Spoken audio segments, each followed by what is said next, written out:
Okay, it appears that we are alive. Hello, I am Prince of Queens, doing a non-discernible accent. It's not. It's some sort of combination of maybe Russian and Turkish accent. I don't even know at all. I don't even know why I started doing that. So we It are. sounded familiar, though. I was trying to figure out who it might be. Well, I think it started shifting after a few moments. You know. Accents are hard, especially fake accents. So, uh, we are here on the 25th of May, and I am kind of wired. I think that the green tea kombucha I had is sort of kicking in, and I'm like, yeah, right. And I just found out that Lordy Geordie will not be on until possibly later, but we are here with our guest who's been making some waves recently, Elizabeth Hobson, who actually, as I just learned, and I felt really silly and insulting accidentally, has been around in the men's rights movement for quite some time, and is really starting to get a lot of attention. She's been protested now and smeared a lot due to a speech at Cambridge. So that's always exciting. You know you're somebody when they come after you. And yeah, we're gonna have some stuff to say. So hello, Elizabeth. Hello. Don't feel bad. I've been, just doing my own thing quietly for quite a while, and like you say, it is only recently that I'm kind of picking up a bit more traction. Well, awesome.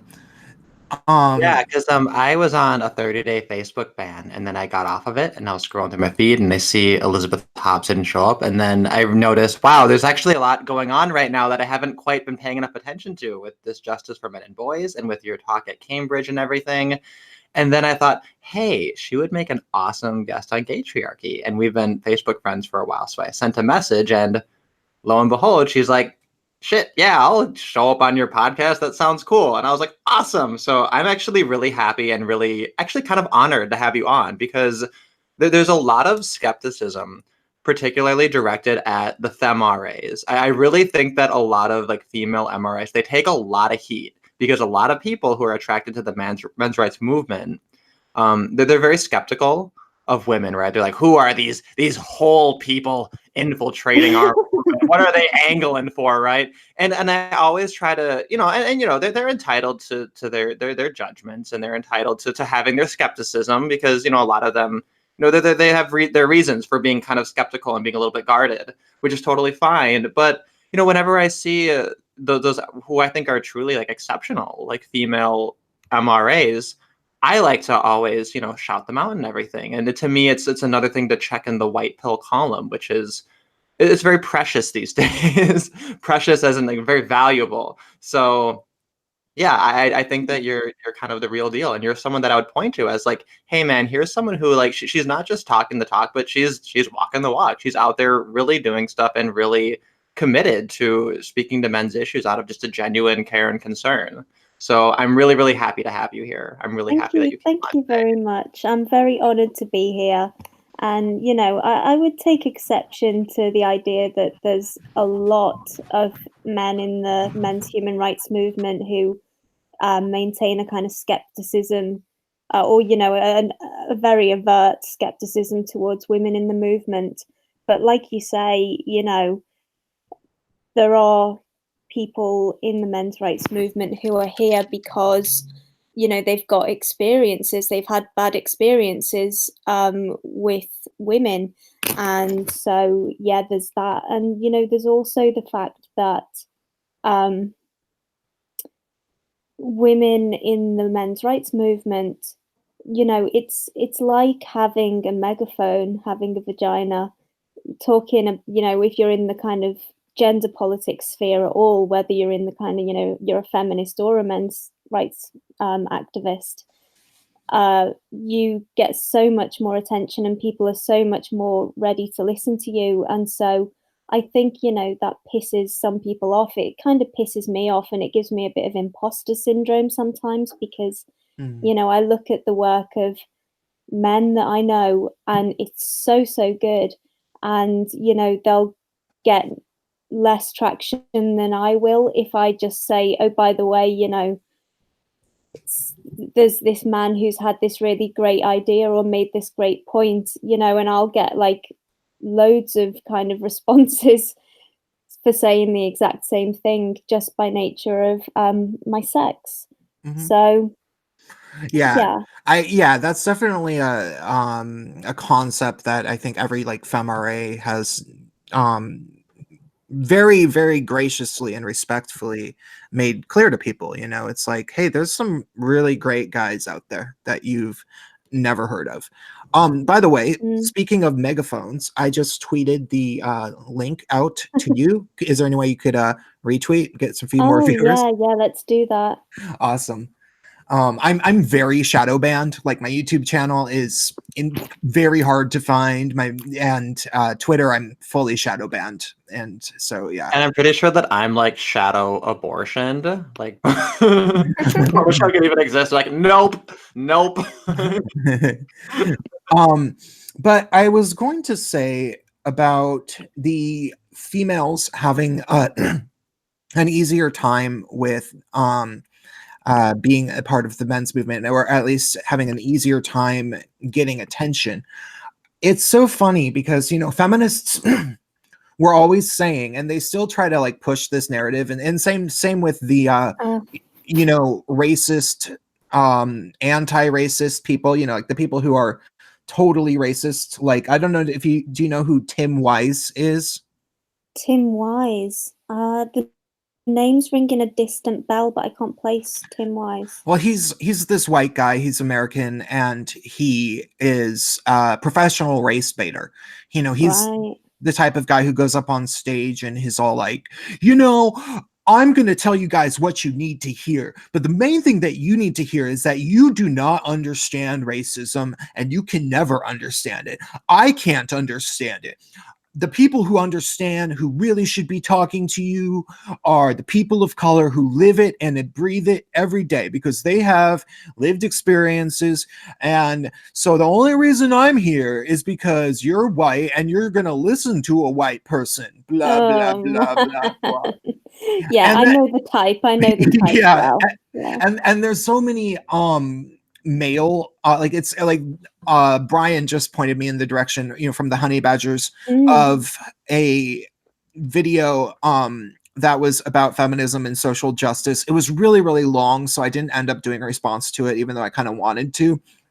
And it's the same kind of thing. Some white guy being like, you know, I think you probably don't listen to women because nobody listens to women. So I'm going to explain it because maybe I'll be more relatable. And I used to be like you. I used to think men's rights seemed like a good idea, or, you know, some crap like that. And it's so untrue. That's never been true. Men have like always cared about women and what they say and their concerns, you know, and that's why feminism has always successfully taken off. You know, a woman gives a crying speech about being a victim, and every guy is like, we have to do something.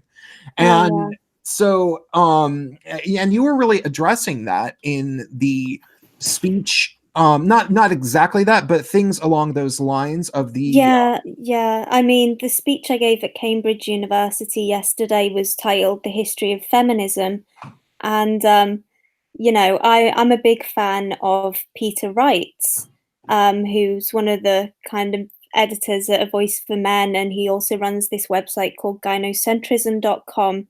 And one of his books is called Gynocentrism. I think it's like From Romantic Feudalism to the Modern Disney Princess or something like that.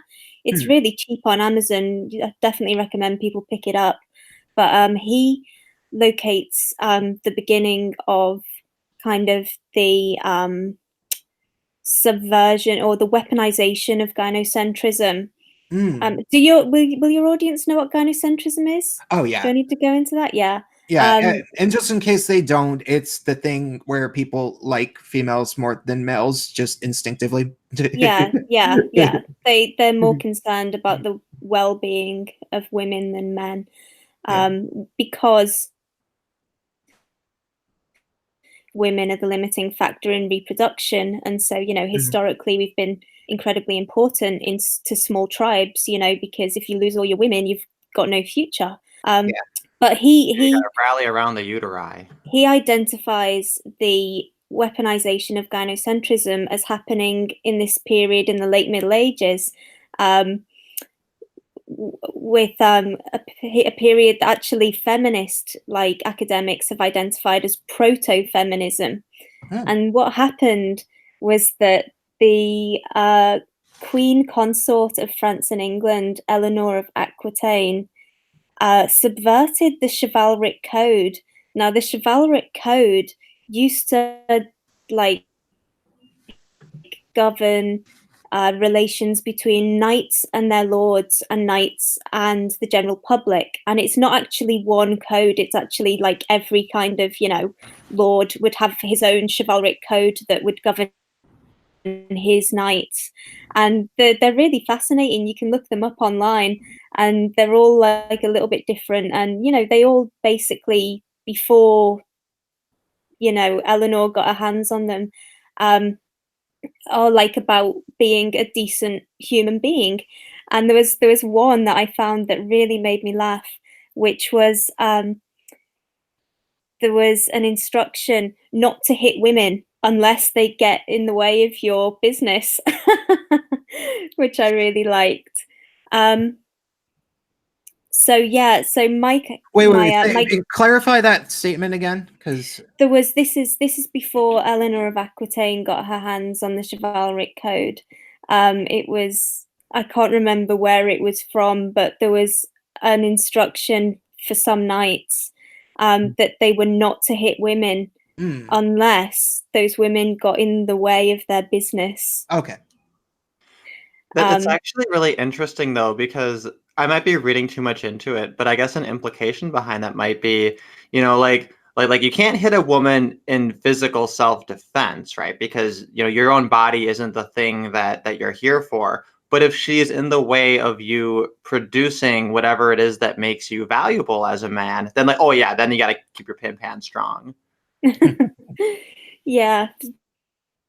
But I mean, my point is that I'm going about this in a very long-winded way because I'm a bit tired and getting divergent. But Mike Buchanan asked me, you know, where are you going to start the history of feminism then? And I laughed and said the late Middle Ages. And then like a couple of days later, I went, actually, scratch that. I'm going to start from the beginning of humanity. So yeah, I started with a preamble about gynocentrism, which, you know, took in about how human beings are instinctively more concerned about women, but also about men's role in that evolutionary sense as the genetic filter, which I don't think is quite as well known. No, it's not. I found that. Yeah. Oh, I was reading it in your thing, and it was very intriguing. And I don't feel like I properly understand it because I was skimming and I didn't finish your whole thing. So why don't you explain that to everybody, the filter? But before you do that, I want people to smash like, because we are, you know, we could get a lot more viewers, and I think that this is going to be an interesting talk. So this information is from Steve Moxon's book, Sex Differences Explained, which you can buy on Amazon, and you can also get free in PDF on the New Male Studies Journal website. And he explains that men's role is to mitigate gene replication errors. So because obviously, you know, we need all the wombs we can get, but where men are concerned, we can be more choosy. So we don't let less successful gene combinations multiply by barring an awful lot of men from reproducing. And we also use men to produce and retain genetic recombinations that enhance the fitness of offspring. So because the payoff of carrying particularly successful genes is so much greater for men, because women will have the opportunity to reproduce if their fitness is moderate, but men might not. evolution gambles with male genes. And so that's why you have the different bell curves with men, you know, being particularly unsuccessful and particularly successful in terms of like IQ and health, and women clustering around the middle. And, you know, this is why male fitness is policed so strongly, you know, both by men and women, and why they have these dominance hierarchies that are so profound. And yeah, I mean, you know, I used a line that I think is quite neat actually, which is that, you know, what is emblematic of masculinity is variability. That's a pretty interesting way of phrasing it, now that I think about it. It's almost as if men are sort of the workhorses of maintaining genetic upkeep. Oh, yeah, well, yeah, I would say that's a fair thing to say, yeah.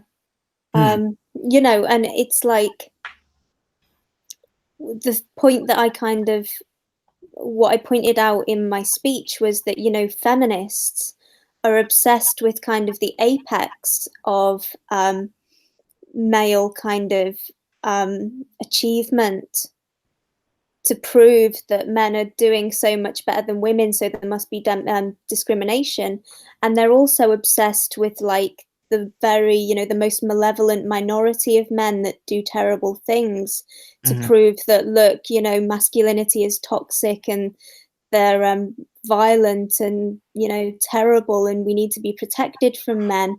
But actually, you know, what they miss in focusing on those two demographics is the fact that, you know, what is emblematic isn't toxic masculinity or violence or privilege. It's the variability. Yeah, which is much more fundamental too. And I suppose what it is they're kind of packaging a negative value judgment with it. Whereas if you take a step back, you can realize that, you know, with great power comes great responsibility. It can go either way. It also reminds me of this idea that the term man is a suffix. This was something that Alison Tiemann. That's right, yeah. Yeah, they recently on Honey Badger Radio, they did a response to or not a response, but kind of like a commentary on Sargon of Akkad debating this like feminist in the open public. And it was really actually really interesting. But yeah, that was the point she brought up, was that man is a suffix, and that it's always a suffix that is seeking some sort of occupation. And I think that your quote kind of ties into that sentiment very well, that it's this adaptability that sort of defines masculinity. One of the things that also this is making me think of is the way that really great men, in terms of they achieved something that will have to be remembered in history. You know, like Christopher Columbus was a great man because he did this thing that changed the entire world for the rest of human history.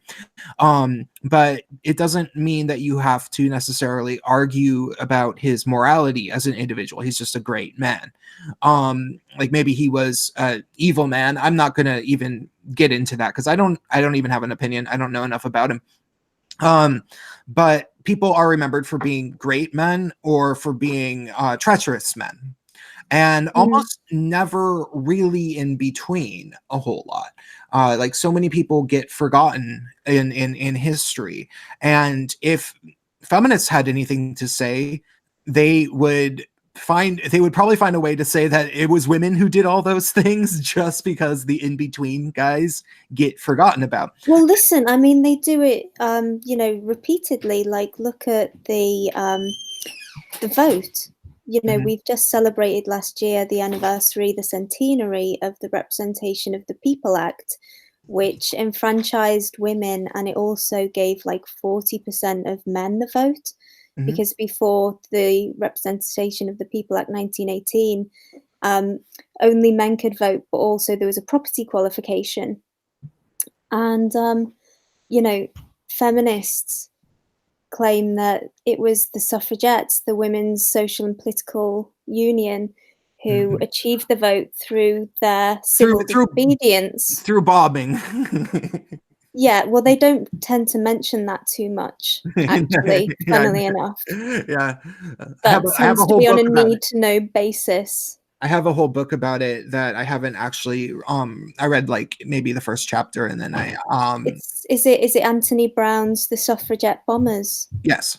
It's an excellent book. Fully recommend that book. Yeah. Oh, I'm starting to really, really like you. I feel like you might be somebody that I occasionally consult when I have a question about feminist history that I don't exactly know the answer to and I can't figure out on the internet. Because I've tried to do that with the honey badgers sometimes, and I mean they help. You know, it's true, but it seems like your memory is very crisp. They've been doing this for a while, so if that's cool.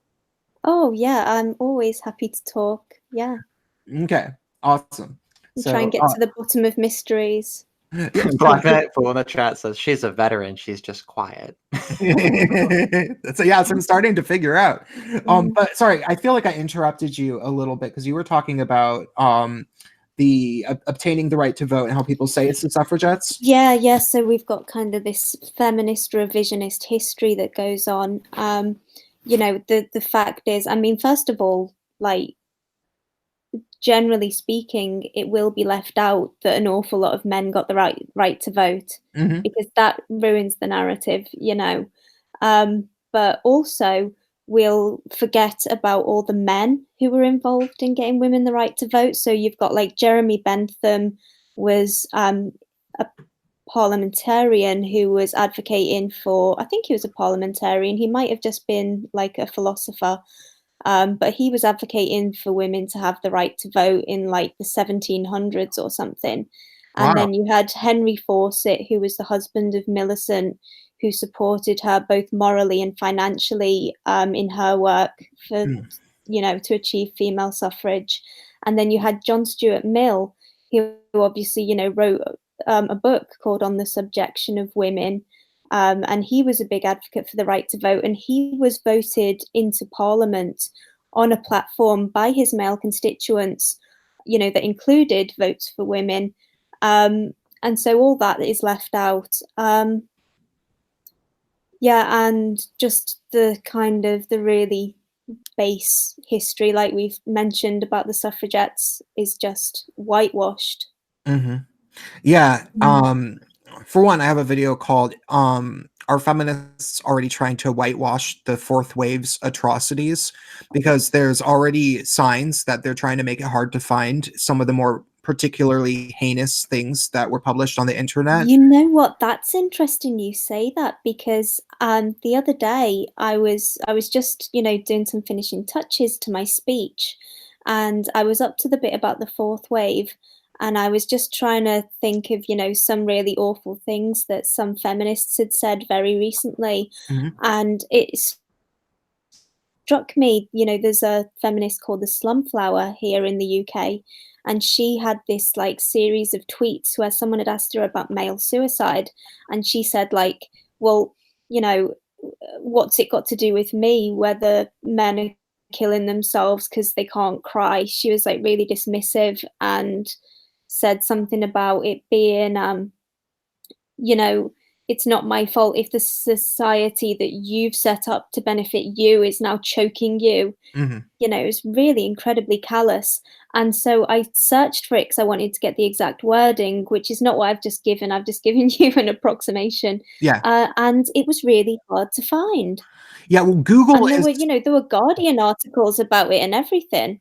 Google is definitely in on it, because one of the things, the thing that actually fully actually, wait, hold on, I want to first say the little thing that I was about to say, and then wait, no, I'm going to say that later because there's a whole discussion to go along with that.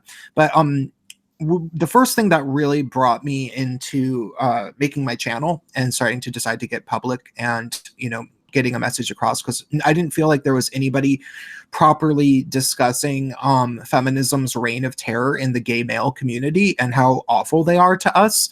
and nobody, you know, like even people like Milo Yiannopoulos don't really talk about how feminists treat gay men and how they have infiltrated and taken over the entire LGBT and, you know, now make gay men sit at the back of the bus and just call us racist, misogynist, transphobes. And the worst part about it is that they even started this narrative that this was around 2014 when they began doing this. And this had never come up until 2014. And, you know, I've been out of the closet since 1996, and I've been at gay bars for a very, very long time. All of a sudden, we're expected to believe that every time a woman goes into a gay bar, she's constantly being groped by gay men who say, I can do this because I'm gay. And supposedly it's sexual assault, and it happens all the time. They don't talk about how women are constantly grabbing men at gay bars, like straight women. Yeah, I mean, that's interesting because you know, I don't go out much anymore, but back in the day when I was younger, I used to frequent a couple of gay bars, and that's not reflective of my experience, the feminist spin. Yeah, it's not really nobody. The only people that I've ever heard actually claim that were on the internet typing in text, and it was always feminists who were saying, you know, like you talk to a normal woman and she'd be like, well, I don't know. I mean, that's never happened to me, but I mean, I can see how maybe it would sometimes, blah, blah, blah. And gay men usually just, you know, most gay men know that they're supposed to be feminists, so they don't really say that's totally untrue. How dare they say that, which is what I did. But they will just not say anything because they all know it's untrue. But then you'll come across a feminist and it's like, I had to stop going to gay bars because they couldn't stop sexually assaulting me, blah, blah, blah, blah, blah. And it's like, okay, who are you going to believe out of all these people? It's like, it seems like one person is dramatically embellishing reality. And so I don't remember what we were talking about right before. Oh, okay. The whitewashing. So I have made numerous videos where I talk about this. It's kind of like, you know, the thing that Prince of Queens always brings up when he talks about feMRA feminist issues. And the thing is that I had included articles in various videos, and then I made I was starting to, I think I was linking people with the articles on social media, and I found it really, really hard to actually search for them in Google, because it used to be, you know, in 2015 that you could do a Google search for gay men groping women, gay men sexually assaulting women, and you'd find, you know, like 7 or 8 articles easily.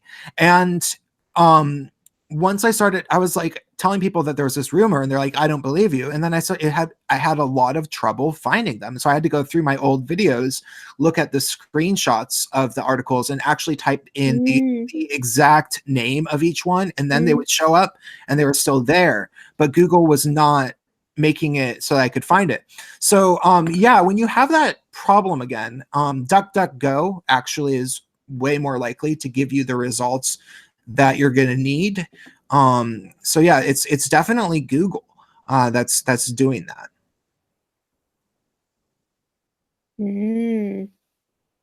There you go. I'll try that as a search engine next time I have some trouble. But you were talking about whitewashing.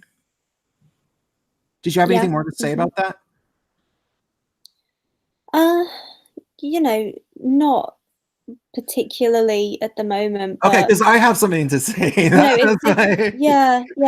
Okay, so the thing that I wanted to bring up when we were first talking about whitewashing, every year, and this is another thing I made videos about, but it is it just started coming up again because it's right before Pride season, you know, and most of the Pride parades, at least in the United States, are in June. So it's about to happen.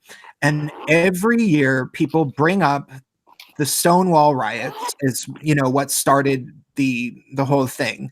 And they say, you know, the original Pride was actually a riot. Like there was a t-shirt on Facebook that said that.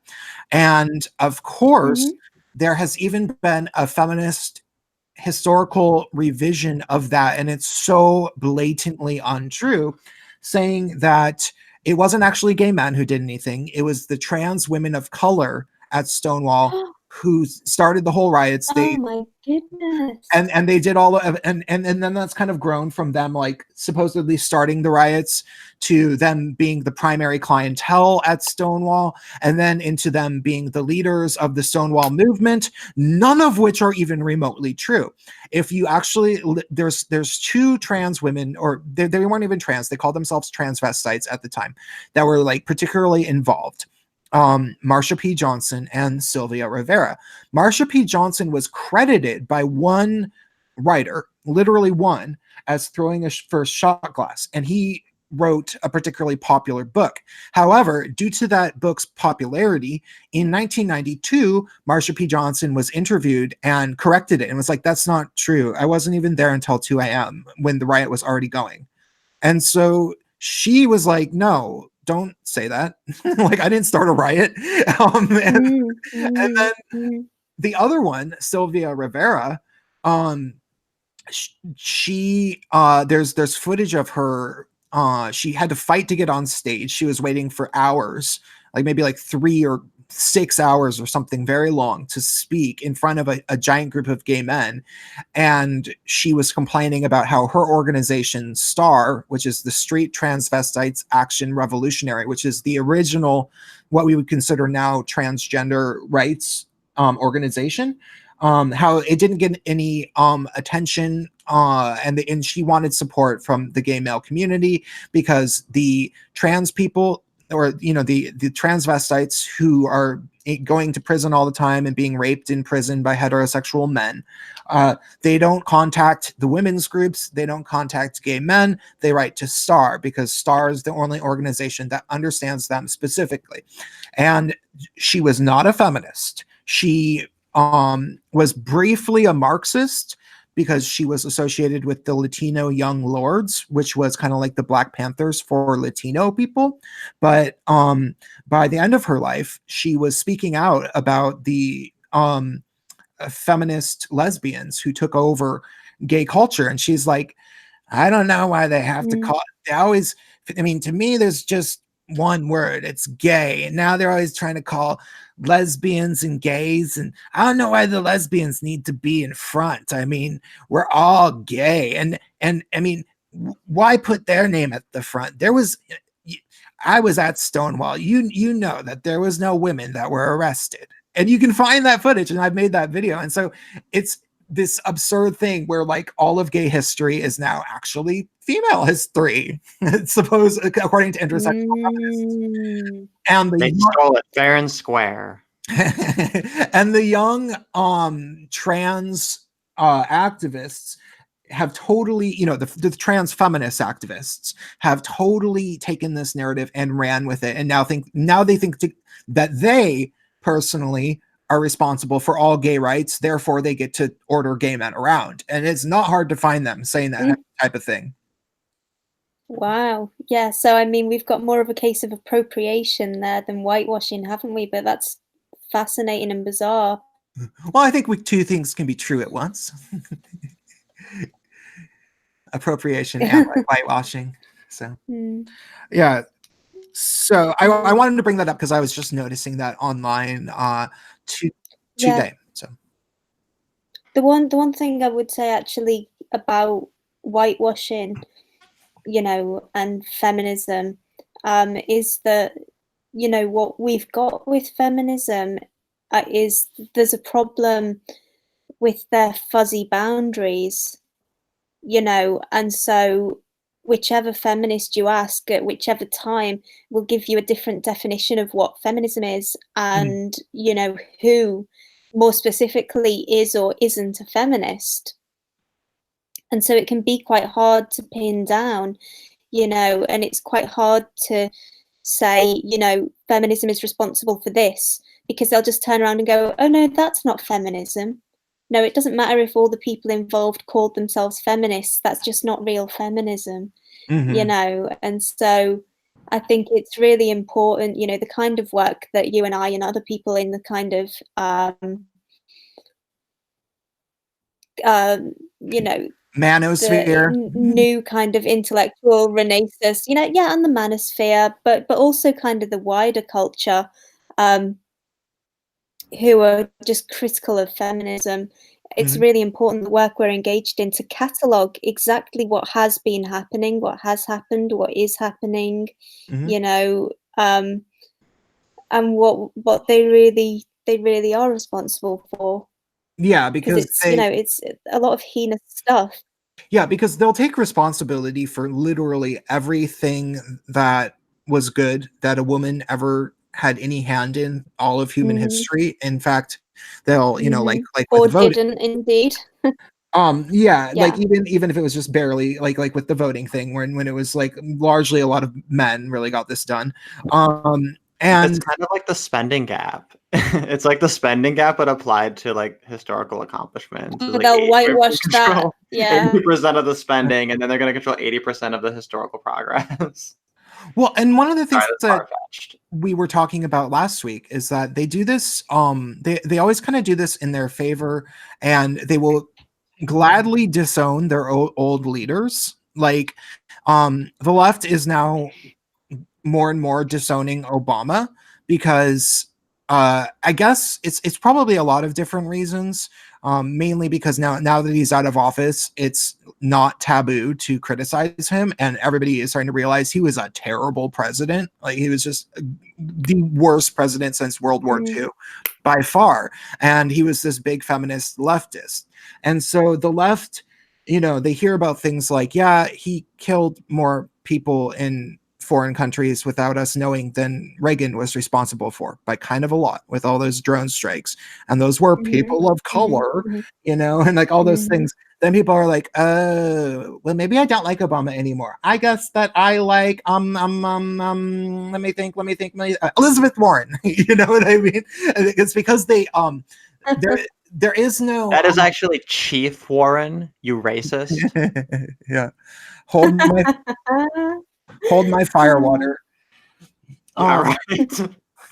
But the thing is that it's because they don't have a god. They have to like idolize whatever historical, or not historical, big force is kind of, you know, like bell hooks is the living matron saint of feminism. There's nothing that bell hooks can do wrong in their eyes. But once bell hooks dies, they will probably start criticizing her.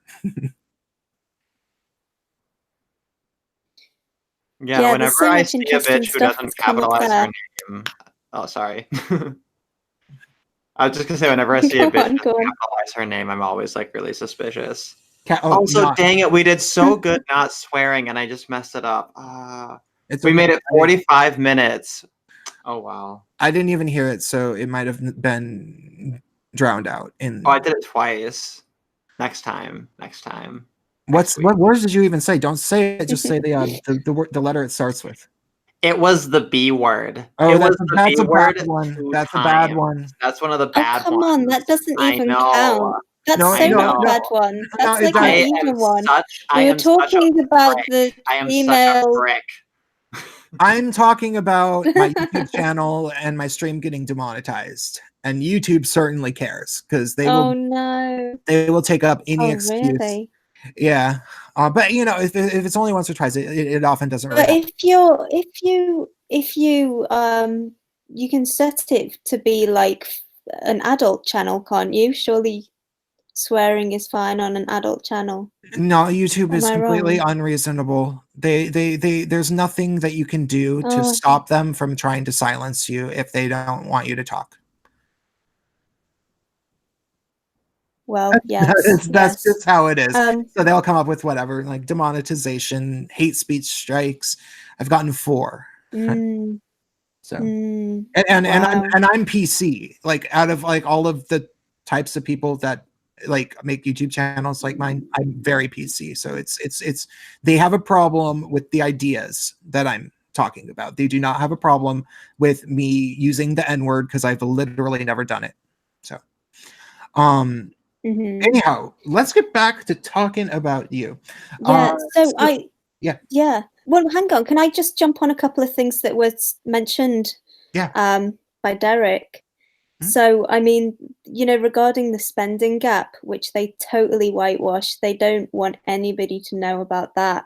I was actually at a feminist conference maybe 2 years ago, and it was basically this like talk about how women are going to save the world. And it was like, about environmentalism, and everyone was just going on about how, well, um, hygiene and sanitation is so much more important for women because, boy children don't die of dysentery and cholera all the time, do they? And, it's only when you get women involved in these projects that they actually work and all this bollocks. And so I put my hands up at the end and I was like, I find it interesting or something that you haven't mentioned the fact that women are responsible for purchasing, the vast majority of like consumer goods, and they're throwing away all this trash and like using up all these resources. Like, why didn't you mention that kind of thing? And one of them said, like, that's a really good question and you're really brave for bringing that up in here. And then she said, it's because male advertisers target women and brainwash them into wanting to buy stuff. Of course. I just thought it was absolutely amazing. Yeah. That's funny. Yeah. You know what else, though, on that same line of thinking? Makeup. Makeup is like this secret magic bullet argument that not enough people bring up. And like, I'm pro makeup. I think that's totally fine. But if someone's going to take this sort of like very, very ecological kind of angle, well, in light of consumer spending, it's like, hey, if you're going to say that society needs to cut back on certain luxuries, right? Because the planet's literally going to end in 11 years, makeup. It's a one-move checkmate. By the way, once again, I want to remind people to please hit that like button if you haven't already and you are enjoying this talk. Thank you very much. So, and the other thing was, go on.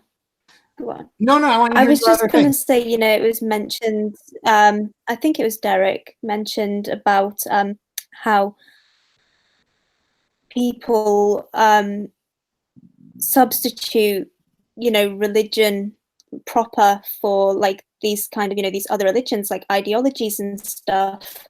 And, he's absolutely right. I was writing an essay years ago, and I found this really interesting quote from a philosopher whose name I forget, but he calls Homo sapiens, or human beings, Homo religiosus. And he says it's an absolutely intrinsic part of us that we do have this religiosity, and people do, and it seems to me like it's either ideologies or consumerism for most people that they really get fixated upon, neither of which are particularly useful. And I'm an atheist, but I'm really unconvinced that our kind of collective loss of faith has been a net gain, to be honest. I'd hate to tell that to Christopher Hitchens, but I'm not convinced. Yeah. You know what? I was just having a conversation with Chadwick, who is a regular guest on Gaytriarchy. Do you know who Chadwick Moore is? I'm not sure. Name's ringing a bell. Okay. Well, he was writing Dangerous. He co-founded the blog Dangerous with Milo, but he's not really doing that so much anymore. And he's a friend of, like, I actually knew him in person like over 10 years ago. So we've reconnected and now we talk a lot. And he is pro-life, and he was trying to get me to really consider why legalized abortion is wrong.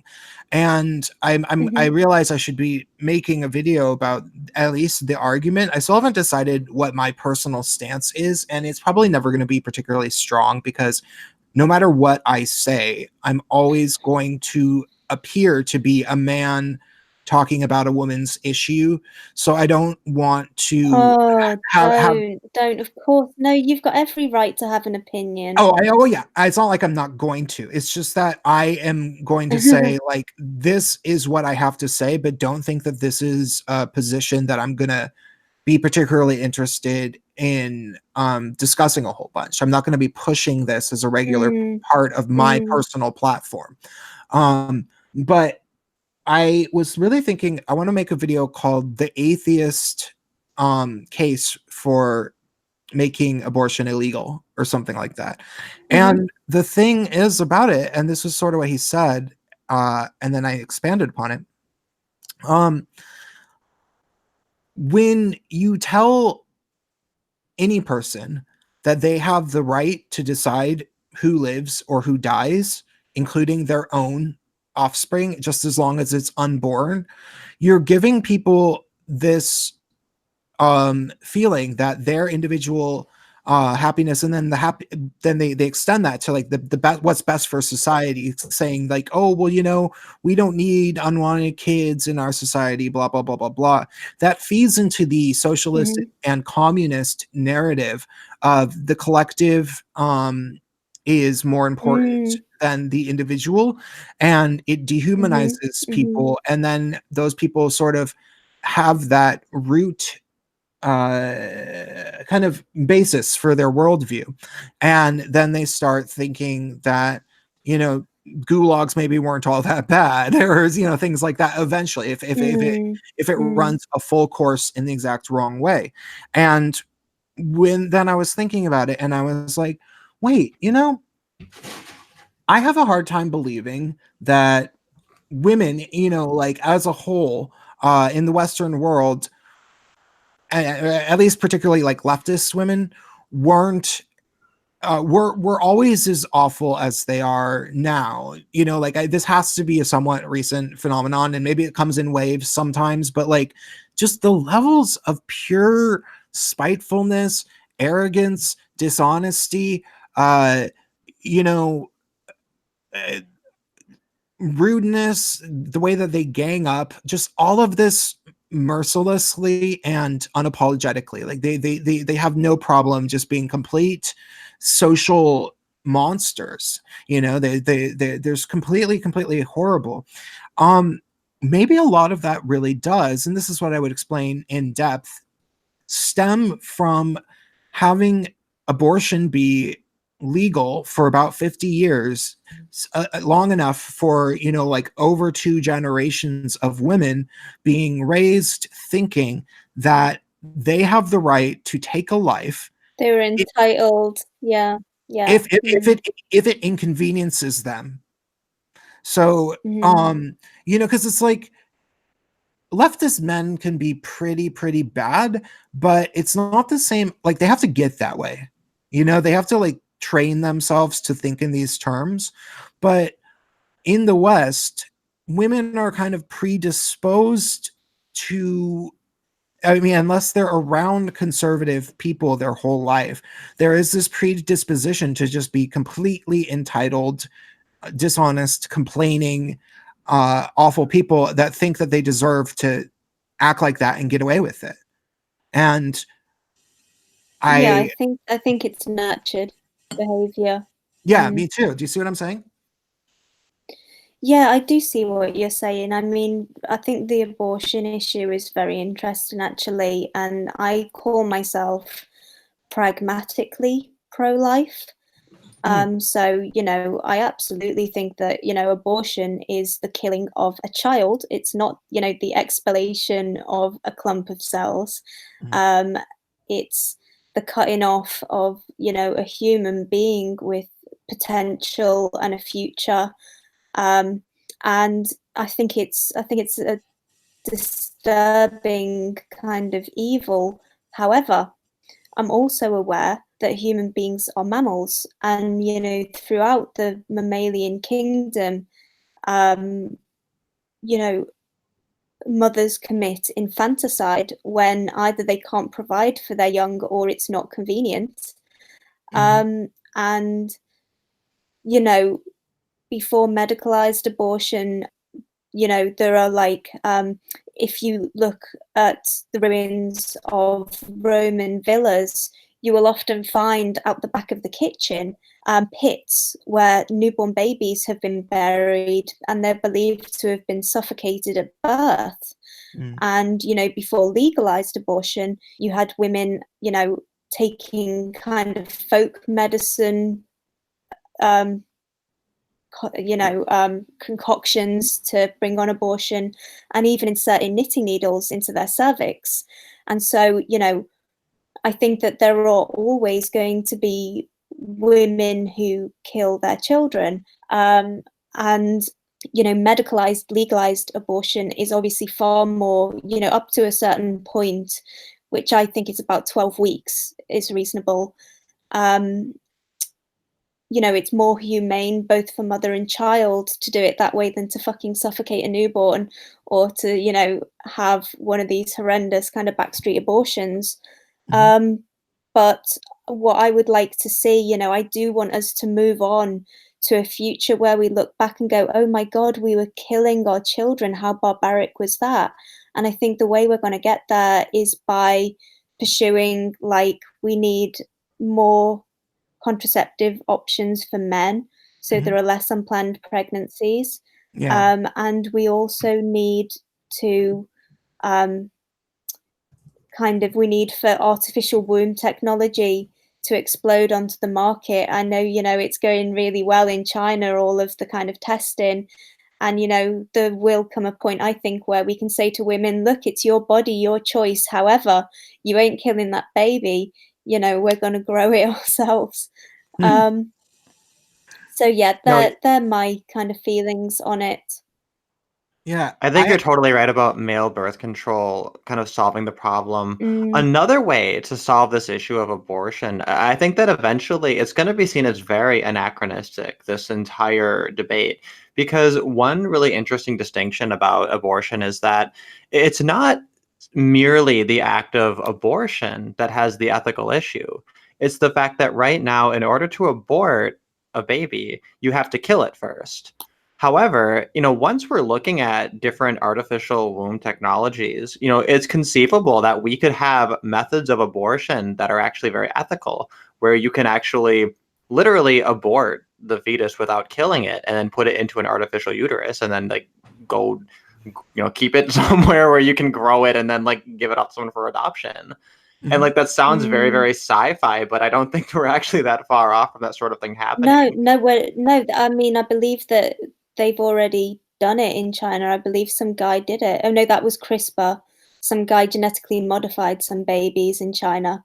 That's right. But you know, it's on the horizon. But the other thing, you know, with abortion is like, you know, that I kind of hate from the feminist perspective on it. Well, there's three things actually. There's the free speech thing. So they, you know, minimize the voices of pro-life people. Even worse, they say they compare it to rape.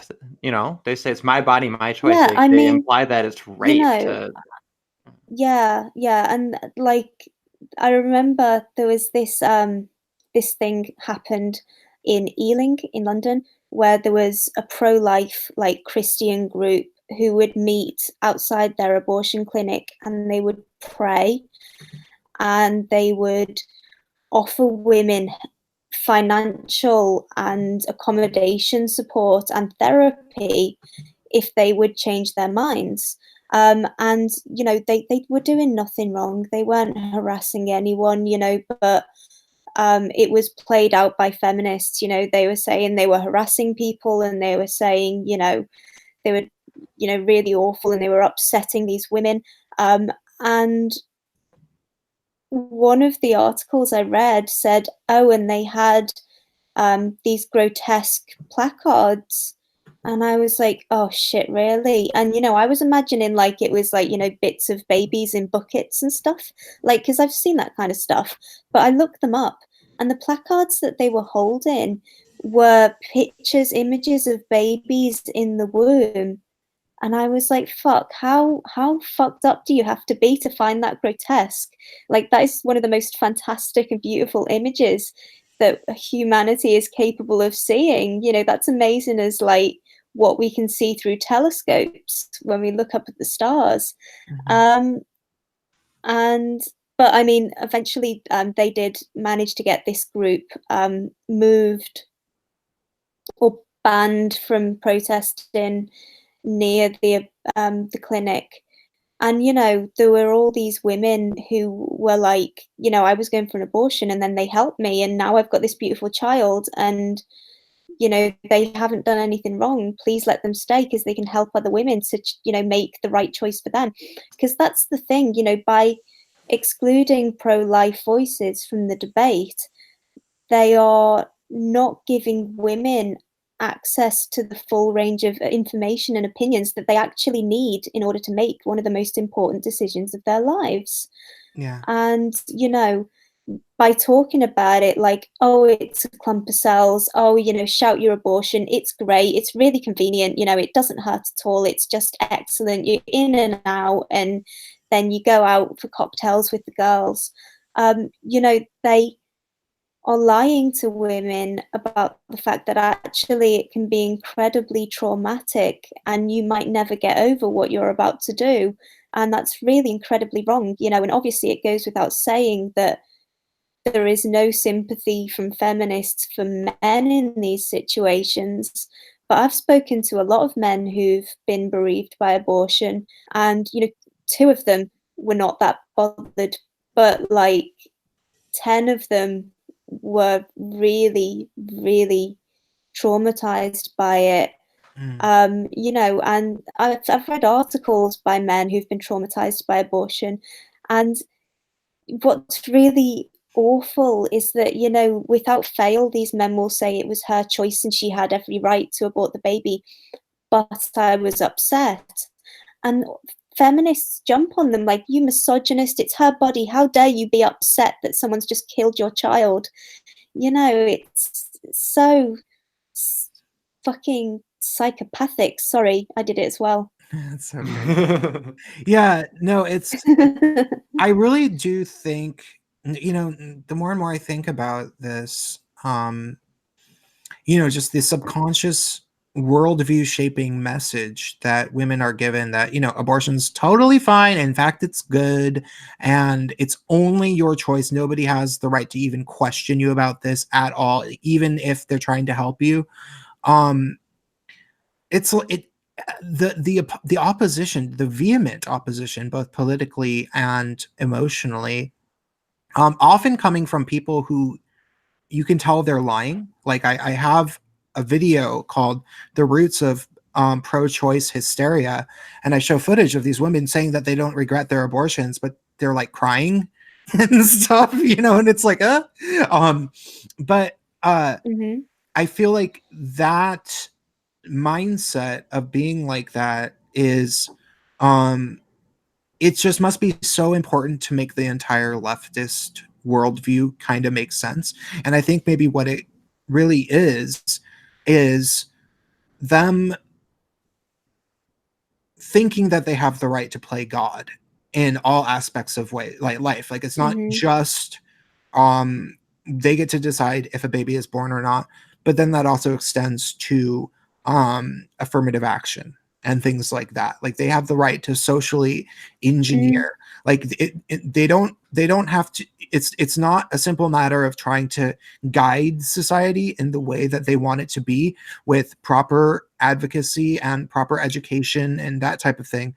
But rather they get to just cheat and force things into how they want it to end up. And that might be such a reason why they're attached to it. And I wanted to say that I had a bit of a proposed solution that might actually help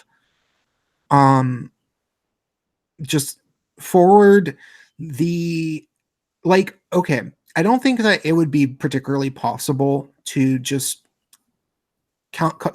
outlaw abortion entirely in the immediate future. And I do think that it is cruel to demand that victims of rape and incest to carry their babies to term, because I mean that would be really, really horrible. and I think would very likely make women suicidal if they knew they had no option of getting it aborted. So I think that I don't know. I kind of want to push back on that though, because you do have a lot of people who say, I was conceived in rape, and that the argument that that's a justification is kind of from that angle. I'm not. You know what? I don't want to get too much into that. I'm just saying I can see the point. Right, and that's fair. That's fair. Yeah, and so, but even still, the left is so attached to it. Like it turns out that like 9 out of 10 of the white women who call themselves intersectional feminists, they're really just pro-abortion people that pretend to have Black friends. You know what I mean? Like that's like the real reason. Like once Kavanaugh is going to be voted on the bench, then they start really caring, and it's like, oh, okay, and I think a lot of them had abortions and they're just trying desperately to overcompensate for their bad feelings about it, for their because they need the social validation to justify it morally. It's not based on a principled justice-based approach. It's social validation. It's moral. Yeah, it's not rational, it's emotional. Yes, it's my catchphrase. Yes, moral outsourcing. Yes. Moral outsourcing. You heard it from Spacepan first. But I love that phrase. I'm going to use that. Thank you. Please do. Please. It's very useful, I think. But what I was thinking would be a good kind of like compromise for like I'm not saying that we're not going to go pro-life. I'm not saying that like I don't know, but it looks like that sort of seems to be a prevailing trend at the moment. And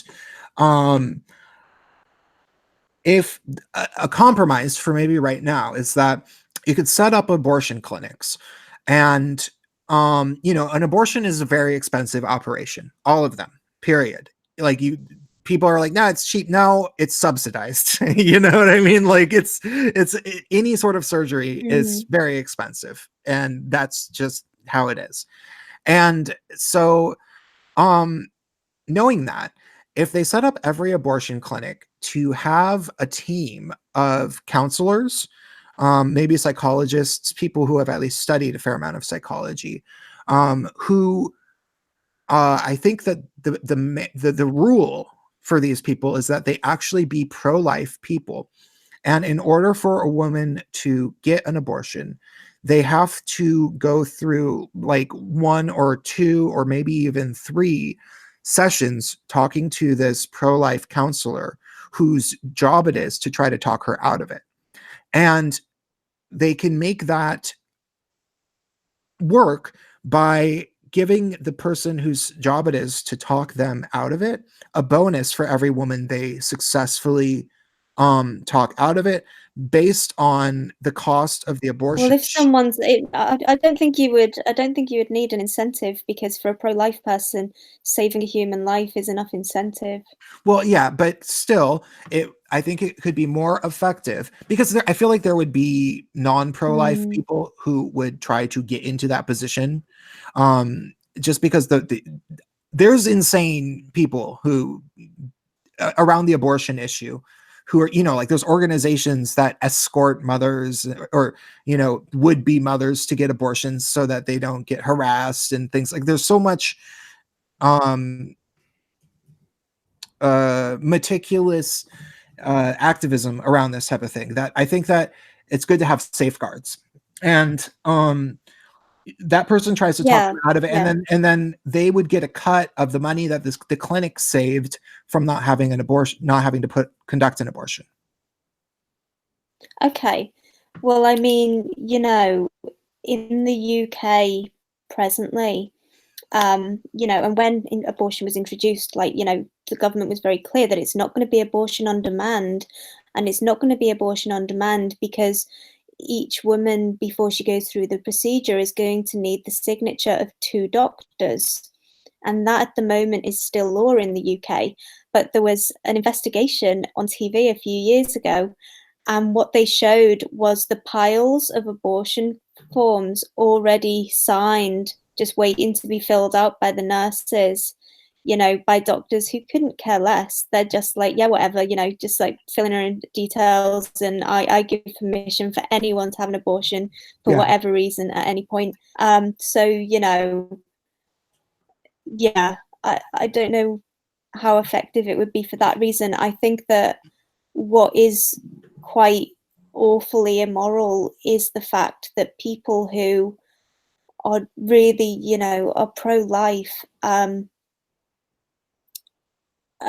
you know, people like really feel it deeply. They really feel the loss of these children very deeply, and I think it's wrong that, you know, certainly in the UK, you know, you're saying it's subsidized, so presumably where you are as well, that these people have to pay for women to kill their children. So I would make women pay for their abortions. Mm-hmm. Yeah, in full, not like the $200, Absolutely. not the 200. That's you know, yeah, that's bare minimum thing I would do right now. Yeah, because like it'll cost like $200 to get an abortion done, but like the actual cost of the medical procedure will be in the thousands. So, yeah. Mm. The other thing, oh, I just wanted to say I have this anecdote about a friend of mine who she got an abortion. It was her only one that she's ever had. And I guess she was drinking a lot and, you know, that type of thing. And she got pregnant at some point and she didn't know because she's kind of chubby. And she realized that she was pregnant and she had no idea how far along, and so she went into the clinic, and I don't even think that she was really sure about getting an abortion, is from because she told this whole story afterwards, and she came in and they were like, oh my god, you're really late in the pregnancy. If we're going to help you, we have to do it today. Are you ready? And she was like, Oh okay. my god. Yeah, and so she did it, and so meaning that she got the about the most late term abortion that you can legally get, which I don't even know what that is, but I assume it's long, right? You know, because this was right towards the end of the Obama administration when abortions were all, you know, that was the shout your abortion era. And she wrote this. She said as soon as she woke up, she felt the worst that she had ever felt in her entire life. Oh, God bless her. She felt as if she could feel the life ripped out of her body. It felt like she had killed her child, and she could feel it like a mother would. And she was like, nobody told me that was going to happen. And then she went home, and it was this like, she says she was constantly suicidal for 2 weeks. Like it never ceased. It was this like just this horrible pain, and nobody talked about it. So she had to actually read up, and it was like, oh yeah, it turns out that if you abort a late term, you know, baby, you're gonna actually have not just psychological regret, but major physiological depression from it. And it's similar to postpartum depression, which, you know, many women commit suicide from that. And so she got herself together, and then she wrote this big long Facebook about it, and it was posts about it, and she was basically warning other women like, hey, so I don't really regret it because I was drinking a whole lot and I'm really not ready to do it at my life, but I would never do it again. I basically do regret, you know, kind of saying like, I basically do regret it, but I've now justified it to myself, you know? And it just felt like such a travesty because, you know, she's a woman that lives in California. She's never had any proper education about that. And it's like, why didn't you at least tell people what it's like? Like, why do you, you know, like I actually the negligence of that clinic is just mind-boggling. And did you know? Have you got any idea whether they gave her like aftercare? I don't really know the extent of it. No. By the way, Duane Aether, thank you very much. Gives me $4.99 super chat and says, in my humble opinion, abortion, like war, should not be right, but not illegal. Okay, that has you know, I would say that's been my opinion my whole life until I've finally heard non-religious moral justifications Yeah, and a lot of pro-lifers are actually they're pretty keen on making sure that their arguments don't invoke any specific religion, and I think there's a lot there, so it is a pretty interesting conversation. Yeah. I also wanted to note that the comparison of abortion to war is actually a pretty interesting one. I just want to throw that out there. Well, I mean, you have to ask whether the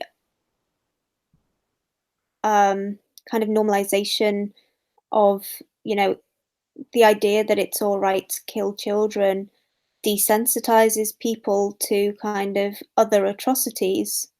Yeah. Regarding kind of, losses of human life and, harm to human beings. The gulag. It's like a gulag archipelago, exactly. And there's as many archipelago islands as there are like individual wombs. So think about that. Yeah. By the way, I just want to remind people to hit the like button because we have a few more viewers, and that's great. Thank you guys. You're awesome. And why don't we move on to a new subject though? Because we have been talking about abortion for a while. It's not really why people. I'm wondering, could we talk about your recent event a little bit? Because we got really we got totally sidetracked on a lot of very kind of theoretical and big topics, which is the fun stuff, I think. But I think we should also talk about, you had some recent. I want to say the term drama, but drama kind of dismissive. It was a kerfuffle, a big kerfuffle that's been building up. Wait, you guys, okay. Real quick. I got a very nice $20 PayPal donation, and I believe it's from Thuggy, if I remember the real name of this person correctly. So I need to shout that out because thank you so much. If you want to donate to me, PayPal is by far the best because they don't take 30% out of it, and I will get it as soon as I want it. So thank you very much. Now, let's talk about your drama. Yeah, the saga. So, I mean, let's go back like maybe a week and a half or possibly 2 weeks. Mike Buchanan, the leader of Justice for Men and Boys, and I were due to give a talk yesterday at Cambridge University, and some students and faculty members actually didn't like it.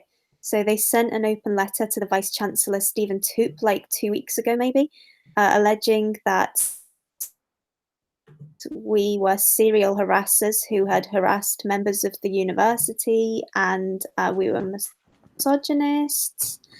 And, like our response of the first thing we did was to write to him and say, look, these accusations are absolutely baseless, and we'll, be more than willing to meet up and talk about it if you like. And we never heard back from him. But after a couple of days in The Guardian, a statement was released wherein they basically said, something that I already knew because I'd been right through their free speech policy and also their events kind of code. And so they've said, he said, or someone, and a representative of the university said to The Guardian that unpopular opinions are not grounds for refusing someone, a room to talk at Cambridge University, and it will be going ahead. And then what was the next event?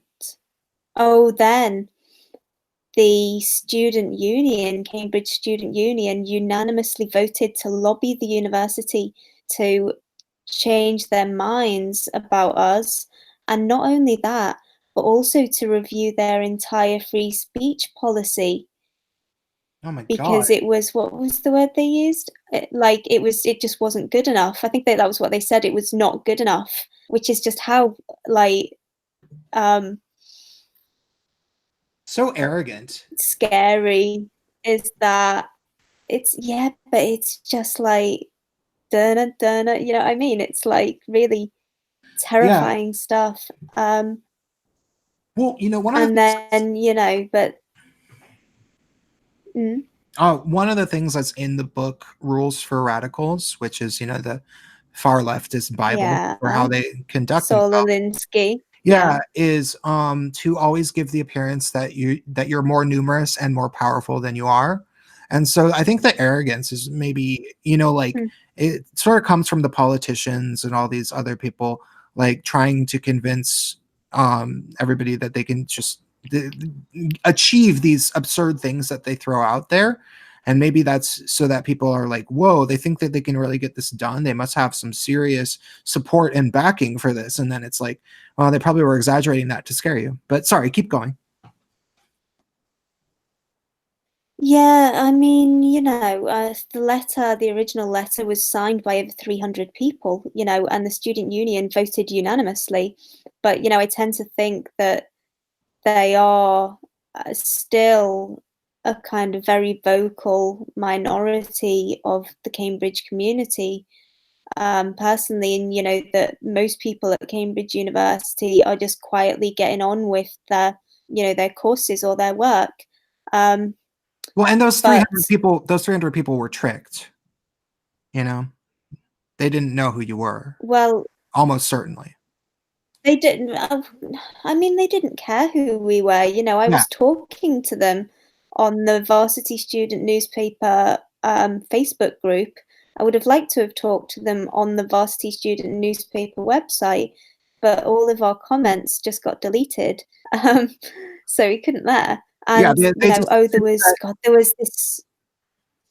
They just assume that you're a Milo, and then of course they assume that Milo is Richard Spencer, and then of course they assume that he's Hitler, and they do not need to be corrected. Sorry. Well, yeah, I mean, I was repeatedly asking them. I was like, can you point out to me, any examples of misogyny, or where either myself or Mike has, advocated for women to be treated less favorably than men? Can you point us to, any kind of evidence of harassment? Because we just don't get it. We haven't seen any. We are not aware of doing this. Yeah, like, can you show us where's the cross? Where's the cross? We'll go lay on it. Where is it? Yeah, isn't it? And none of them had any evidence, but they just kept crying misogyny and stuff, and crying, but you are. And as far as I'm concerned, what's going on is that they're just absolutely wedded to their identities, as feminists, or, quote, progressives. I take exception to the word progressives being used for their movement, because it's not about progress. It's about fucking destruction and starting again to build in their own image. Yeah. Yeah, like one of the things I have in that video, intersectional feminism, communist particle board, is that it has literally been a progressive, communist dog whistle, the word progressive, since at least the 1940s. There's major historical evidence of it. So sorry, keep going. Yeah, and there was a historical op-ed in the Varsity Student Newspaper as well by a young woman named Connie, who was just like, well, what was really interesting about it, actually, there were two things I found interesting. One was that she started by saying that she's been raised as a feminist for her whole life, and her family entirely indoctrinated her, and she would call herself a feminist as quickly as she'd call herself human. But then there was this bit in it where she referred to a male friend of hers who comes from a historically authoritarian country, and he had said, when she'd spoken to him about it, look, I'm not convinced that it's a good idea to prohibit certain perspectives. And she said it. And then she said that she understood that she was privileged to have, been born and raised in a free country. And then she just left it hanging and kind of went for 3 paragraphs like, but misogyny. And I was just like, your friend was spot on, and you almost got it, didn't you, love? But yeah, try as they might, the talks were not cancelled. And so yesterday we turned up, and we'd made it public that we were going to be meeting at a pub earlier in the day. And you know what I like sat at this table in the garden, and this woman had been in and out about 3 times, and I kept looking at her and I was thinking, there's something awry with your behavior. And then Mike Buchanan came in a little after me, and she obviously must have come in again and seen that he was there, and then she's gone away and got some friends and a milkshake, and they've come back, and he ended up getting 2 milkshakes chucked over him, and someone took a photograph, or there was a guy there. I mean, I saw a guy with his phone out taking the photograph, in fact, but it's now in the Varsity Student newspaper, and it's credited to Varsity News, you know. And there was also a protest that happened at the venue. So, like, you know, there's a couple of us kind of milling around waiting to go in, like supporters and friends and stuff like that. And then this crowd just files in down the end of the where we were standing, and one of them, this young woman, comes and stands between where I'm standing and the door, and I looked her in the eye and I said, "You're gonna block the doorway, aren't you?" So I kind of darted in, so I was right near the door, and I kind of ended up basically trapped between like the door and, you know, with my face against like these 30 protesters. And funnily enough, referring to what you were saying earlier about Saul Alinsky, they were singing "There are many, many more of us than you" for ages. It was interesting, yeah. But so they did that, and they tried to, you know, stop people getting into the event, which also involved blocking a fire escape. But the security, because, you know, we'd sorted out lots of security, and the security walked people round to a back entrance to come into the talks. And once we were inside, it went quiet for like 10 minutes, and then the protesters came back with pots and pans and some kind of, someone had a megaphone that's got like a siren on, so they were just making as much noise as possible, basically, it did make it quite challenging to deliver a speech. And, you know, I've got to hand it to them, they had epic levels of stamina. They were doing it for like the full kind of 3 hours that we were in there. And, you know, we weren't allowed to take any photographs. Like, what? That's what kind of weird. They were saying, "Oh, it's private property, so you can't take any photographs." I know it is, isn't it? But I mean, there has been some footage and stills taken, which will be going up over the next few days. You know, before we got told.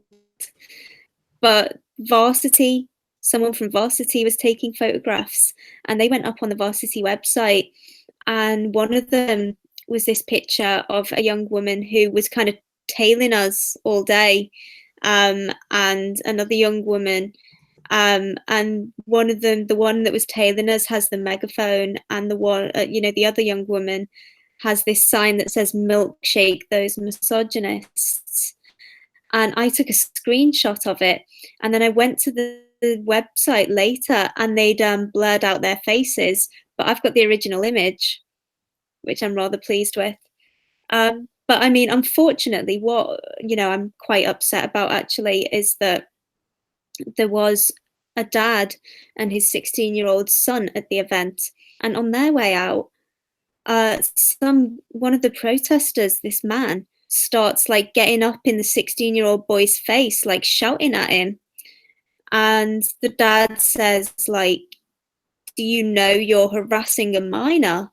At which point, like, 3 of the protesters pinned him down, and all the rest like started like kicking him and shouting at him, and really hassling him. So yeah, I mean, you know, obviously I was one of the last people out because I was packing stuff up. And I bumped into them talking to the police, and got their story. And so, you know, I'm highly upset about that. Yeah. Because, you know, I've got sons, and, you know, our eldest is 10, and the idea of in 6 years seeing somebody like shouting at him, you know, like in the street for nothing. And, you know, the thing is, those protesters had no reason to believe that they were there out of anything other than curiosity as well. But it's like, you know, they're so fucking psychotic that they think that like our sin is contagious and anyone who's even been exposed to our words, you know, deserves to be attacked. It's so insane. Well, So yeah, I guess when you're kind of an NPC, that's sort of the way you have to view logic. Like to them, it just must be this phenomenon. Like they hear these things and then they disagree with me. Well, I think that the thing is they know that they're wrong.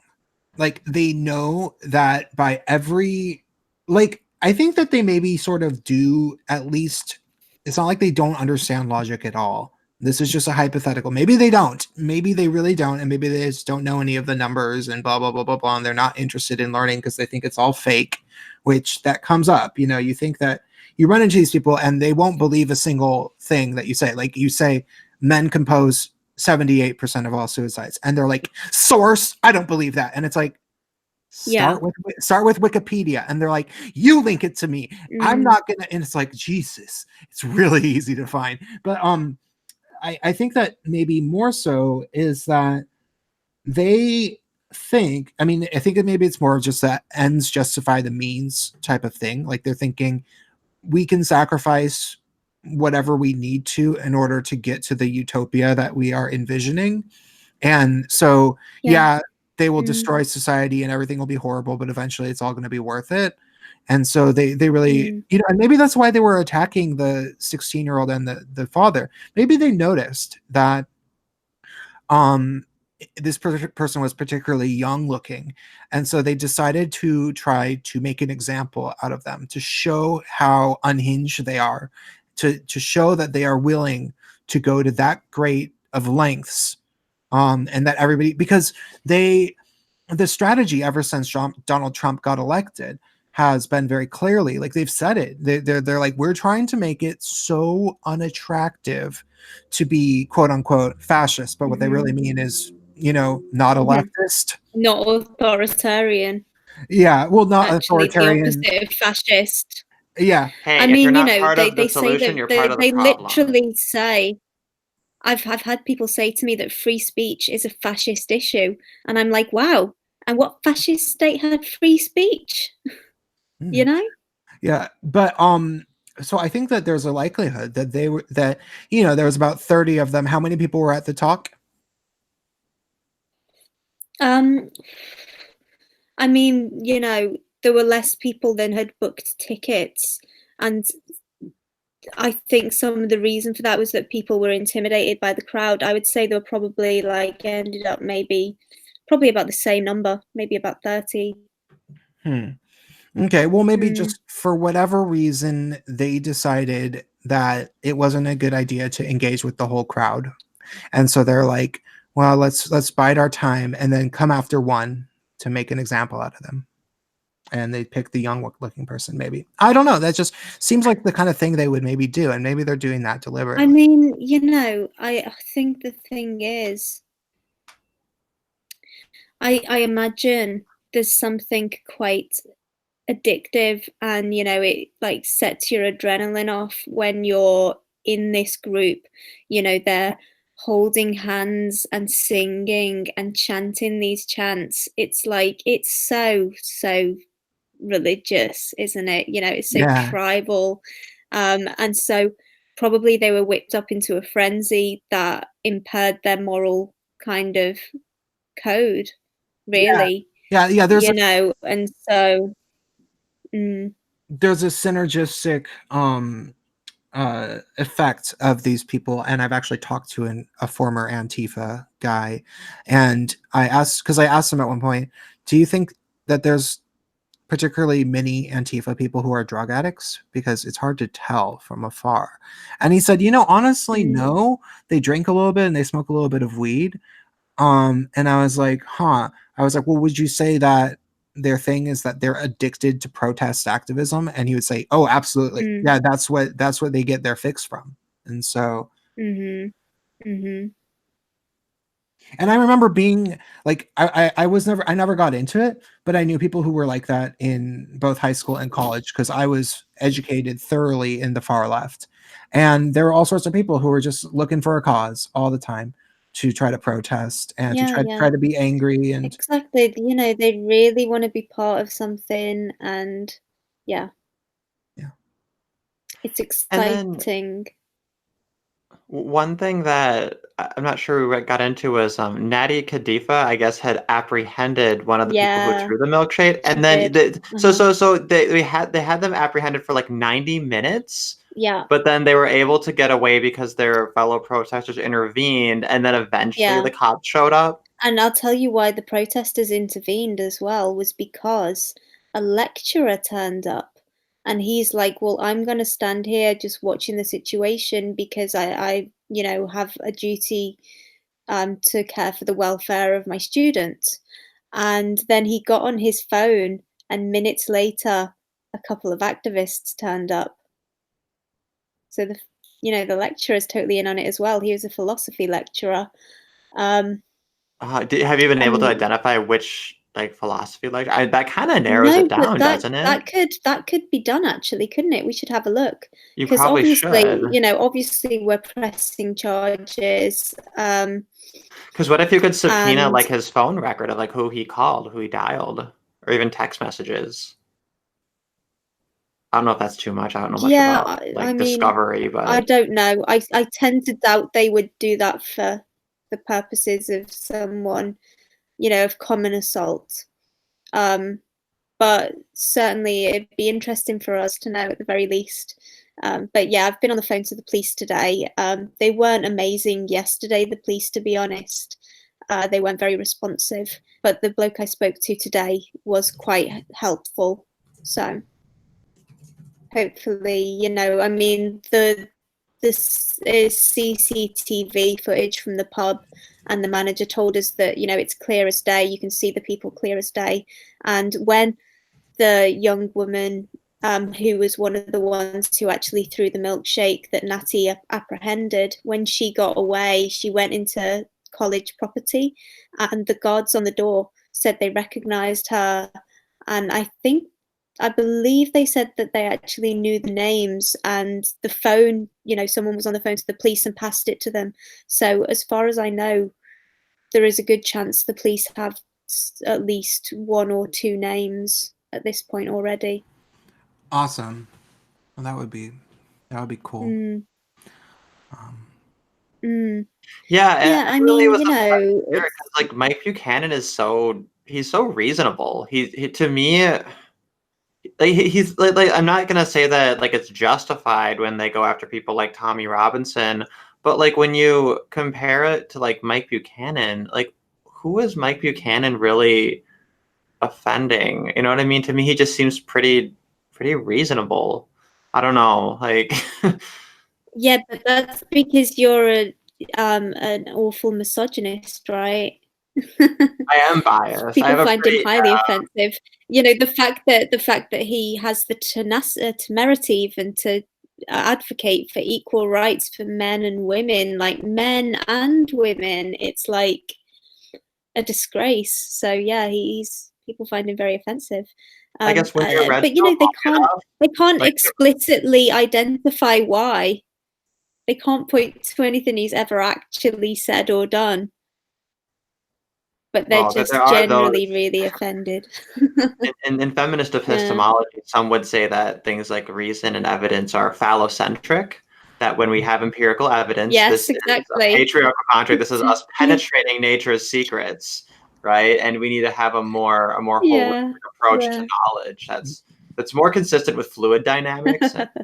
Well, yeah, and that's absolutely necessary when you're looking at an ideology which ultimately is nothing more really than a cult, aside from maybe a religion, you know, that just outstandingly in every way that you can possibly point to is not just untrue, but in more often than not the reverse of what is true, and yet they have still convince Mhm. themselves to at least pretend to see the world like that because it benefits them, and many of them truly actually do think that they see the world like that, then you have to resort to just demonizing everybody who tells the truth, because it threatens your own conception of reality, which would be Exactly. really upsetting.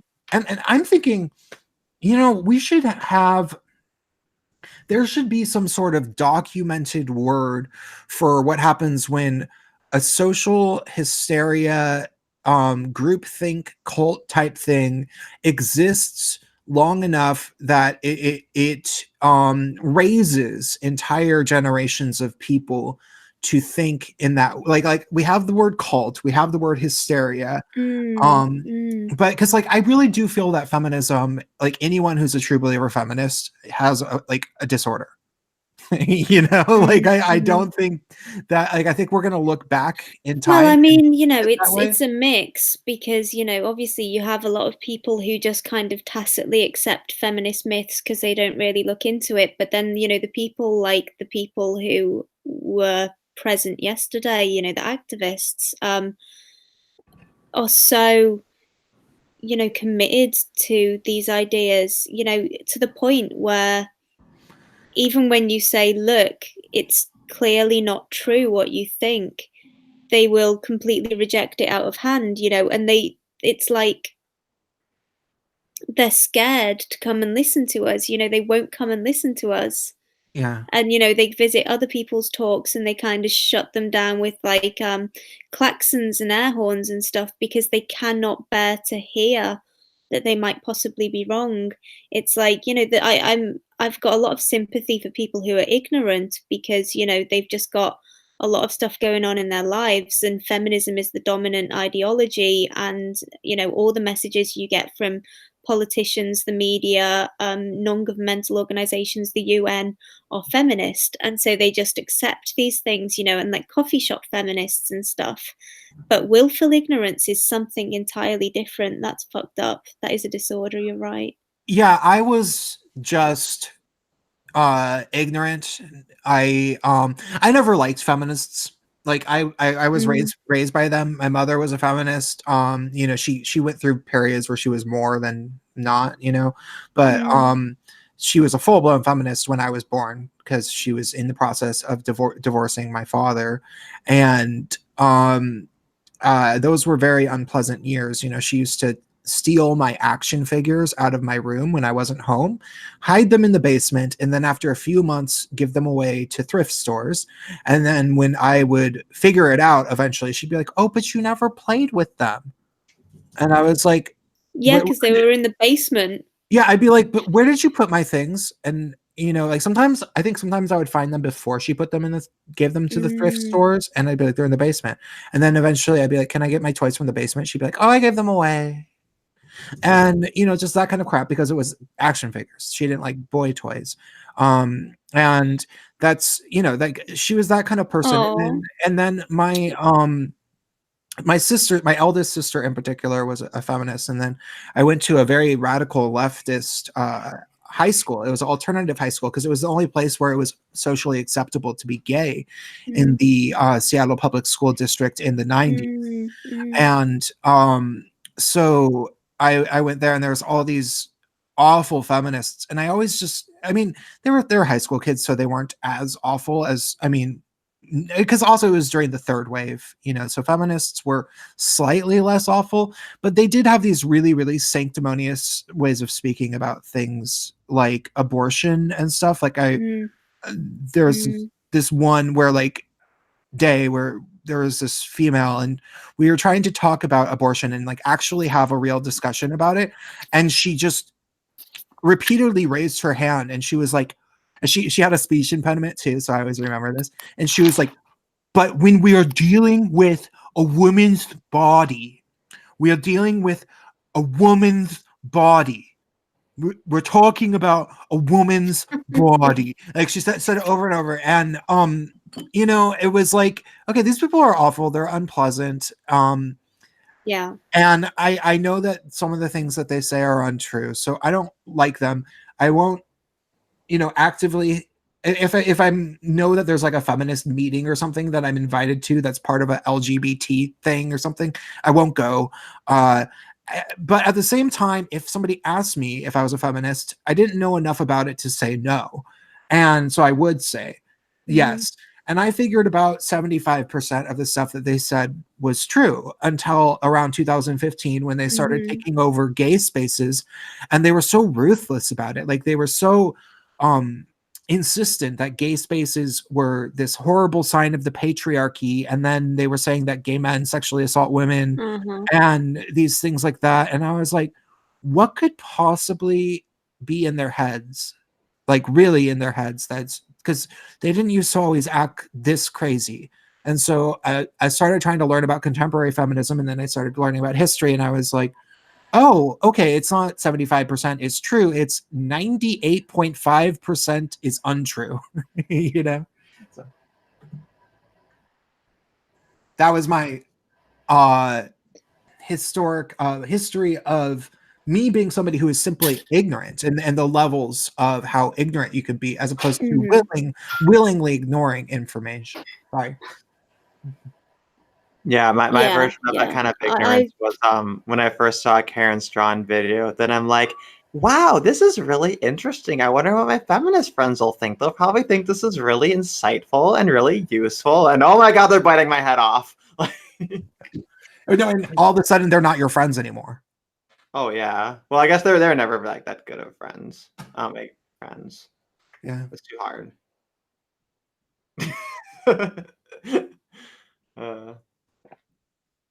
So the show is coming to an end. We were going to go till for about 10 more minutes probably. Is there anything coming up for you in the future? And I just learned that you had a YouTube channel. I had searched before, but apparently you're not one of the favored children, you know, like so they're not going to easily direct me to your actual channel. But it is there. I put it in this description of this stream, so I hope everybody checks it out. I will be checking it out because everybody should be aware of people who really know their stuff and who have really researched, because it's not that easy to come by to find one of these people. Most people just sort of, you know, it has a kind of a tendency to get a little bit self-referential in the manosphere, and that people sort of hear these things from each other and maybe can refer people to, you know, like how many times have I shared people Karen Strawn videos? And then eventually I started memorizing the names. It's not like, you know, I used to show them the video, why do MRAs attack feminism? And it's one of my favorites. I love that one. Yeah, and then eventually I started really researching Erin Pizzey, who's the woman that she talks about, the founder of the first domestic violence shelter. And I had that information myself that I could really talk about. And that was so much more effective in getting through to people, because you show them a video on social media, they're not going to watch it. But if you can type it out yourself and show that you're knowledgeable, then they will listen. And so, I mean, maybe you guys will just end up linking Elizabeth Hobson videos and stuff, but hey, you should know that they exist. Yeah, I mean, I've not been massively active on my channel. You know, there are kind of bits on other people's channels, like there's bits on Honey Badger Radio and stuff, but I always kind of have this vague intention to publish more on my channel, and my speech from Cambridge will be going up on my channel in the next kind of week. And there's a couple of ones about the drama. There's one I'm uploading at the moment, actually. It's processing. The one that you uploaded a couple goes into what happened yesterday. Would you like to do a collab video with me? I would love to. We can talk about that later. So okay, what a good cool. idea. Yeah, because I took a big break because my father died in early February, and so I've been taking a lot of time off and, you know, reassessing things. And then it's like you get out of the habit of making videos, and it's kind of hard to pick it back up again. So that'll be a fun thing to do. This will be 3 in the queue of collab videos that I have to do. One of which with Space Pan, and I believe we have another guest that said he would be involved in that one. one with Matthew C, and one with you. So. Excellent. That's a lot of things on burners. Okay. Most stoves don't got that many burners. Well, I don't cook a whole lot.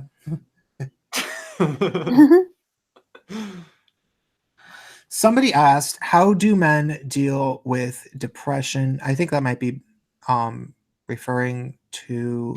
This is, I think there's been a big back and forth in the chat about toxic masculinity. Sabrina White she's getting a little bit dogpiled because she was referencing the term toxic masculinity, saying she knows somebody who has suffered from it, and a lot of us in the chat here are a little bit of pushback on the use of that term. So okay. Sabrina White, can you tell us, are you a feminist? Are you somebody who was a feminist, now you're reconsidering? Hopefully you give us a straight answer, because it would be cool if maybe we could be communicating with somebody that we know is here in good faith. But if you're not, just tell us. That's how you know, right? There's quite an interesting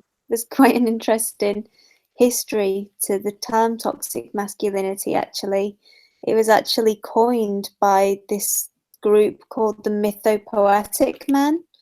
Have you heard of them? Yeah, actually, I've been doing a series going through this book, Women Respond to the Men's Movement, published in 1992. And basically, they're responding to Robert Bly and the mythopoetic movement. So it's kind of this blast from the past going through some of that. So every Wednesday nights, I've been going through that, which I think is Thursdays for you and for me. I'd love to watch that. Yeah. Yeah, if you want to hop on, I'll shoot you the link too if you ever want to. I'm doing every single week, and then I'm going to be reading the entire book before I see my 2019 is the goal.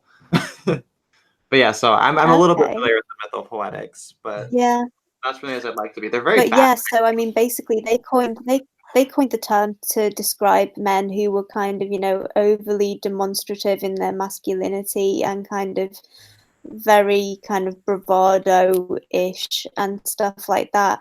But what they put it down to as a social phenomenon was single motherhood, which is the bit that feminists don't fucking mention, do they? No, there's a lot of things they don't really like, and yeah, it's a lot. There's a lot to unpack. Yeah, I because Sabrina White was nice enough to at least admit that she's a feminist that was here to investigate the other side. I actually appreciate that, because a lot of them will try to be dishonest and be like, no, I mean, I agree with you, but blah, blah, blah, blah, blah, she asked a question about how do men deal with depression.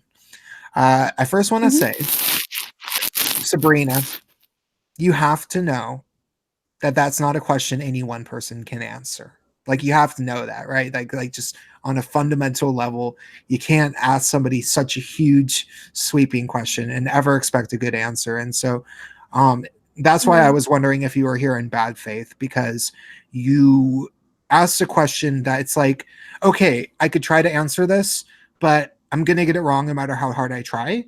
And it will set me up for being accused of giving an insufficient answer.